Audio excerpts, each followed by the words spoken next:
ఈ ఫోటోలో కనిపిస్తున్న అమ్మాయి అత్యంత చిన్న వయసులో ఫేస్ ట్రాన్స్ప్లాంటేషన్ చేయించుకున్న అమ్మాయి. అసలు ఏమైంది? ఫేస్ ట్రాన్స్ప్లాంటేషన్ ఎందుకు చేయించుకోవాల్సి వచ్చింది? ఈ ఘటన తన హైస్కూల్లో చదువుతున్నప్పుడు జరిగింది. అది మార్చి 25, 2014. తన వయసు 18 సంవత్సరాలు.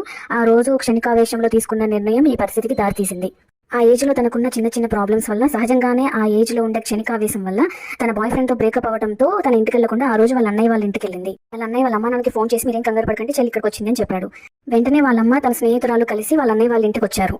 వాళ్ళమ్మ ఎంతో ఓదార్చాలని చూసినా తను వినే పరిస్థితిలో లేదు. వాళ్ళమ్మ అన్నయ్య వాళ్ళమ్మ స్నేహితురాలని పంపించడానికి బయటికి వచ్చారు. అప్పుడే ఒక పెద్ద శబ్దం అయింది. ముందు అది తలుపు శబ్దం అనుకున్నారు. లోపలికి వెళ్లి చూస్తే కూతురు కనిపించలేదు. అప్పుడు బాత్రూంలో ఉందేమో ఎంతసేపు పిలిచినా ఎంతకీ పలకపోవడంతో, పైగా గన్ పౌడర్ వాసన వస్తుండటంతో వాళ్ళ అన్నయ్య తలుపు బదులు కొట్టి చూసేసరికి నిర్ఘాంతపోయాడు. వెంటనే వాళ్ళ అమ్మని పక్కకు తీసుకొచ్చి ఎమర్జెన్సీ కాల్ చేశాడు. అసలు ఏం జరిగిందంటే వాళ్ళ చెల్లి వాళ్ళ అన్నయ్య రైఫిల్ తీసుకొని కింద గురి పెట్టుకుని షూట్ చేసుకుంది. వాళ్ళ అన్నయ్య తను చనిపోయింది అని అనుకున్నాడు.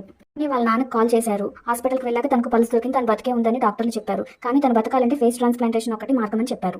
ముందుగా కొన్ని అవసరమైన సర్జరీలు చేశారు. దానివల్ల తన ప్రాణానికి అయితే ఏ ప్రమాదం లేదు. కానీ తనకి మొత్తం ఫేస్ ఎప్పటిలాగా అవ్వాలి అంటే ఫేస్ ట్రాన్స్ప్లాంటేషన్ చేయాల్సింది. దానికి ఒక డోనర్ కావాలని వెయిట్ చేశారు. సో ఫైనల్లీ 2017లో తనకి సర్జరీ జరిగింది. ఈ 1 ఏళ్ల మహిళ చనిపోవడంతో తన ఫేస్ ని డొనేట్ చేసింది. దానివల్ల తనకి సర్జరీ సాధ్యమైంది. కానీ ఇప్పుడు తన కంటి చూపు అంతగా పనిచేయడం లేదు. తన మాట కూడా అంత స్పష్టంగా లేదు. ఇప్పుడు ప్రస్తుతానికి తను చూడడానికి ఇలా ఉంది. తను చేసిన పనికి ఇప్పుడు తను చాలా పశ్చాత్తాపడుతుంది. ఇలా ఇంకెప్పుడు ఎవరు చేయకూడదని తన ఫ్యూచర్ లో టీచర్ గా, కౌన్సిలర్ గా మారాలని అనుకుంటుంది.